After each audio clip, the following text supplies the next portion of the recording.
Universitas Muhammadiyah Indonesia (UI) kembali melahirkan ratusan lulusan baru melalui prosesi yudisium angkatan 16 yang berlangsung khidmat di Plenary Hall UI, Banda Aceh, Kamis 26 Juni 2025. Sebanyak 122 lulusan dari 7 program studi resmi dilepas dan menyandang gelar sesuai dengan bidang ilmu yang dipelajari pada prosesi yudisium bertema Cyber University, siap menjadi universitas unggul dalam menghasilkan inisiator transformasi digital.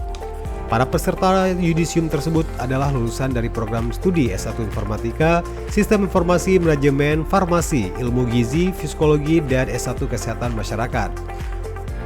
Prosesi yudisium itu dipimpin langsung oleh Wakil Rektor 1 Universitas Muhammadiyah Indonesia, Ibu Desitaria Yustian TB SST MT, dan dihadiri oleh para dekan, kaprodi, dosen, serta para mahasiswa yang telah menyelesaikan studi tahun akademik 2024-2025. Ia juga mengapresiasi semangat dan ketekunan para mahasiswa yang telah menyelesaikan studi di berbagai program studi di lingkungan UI.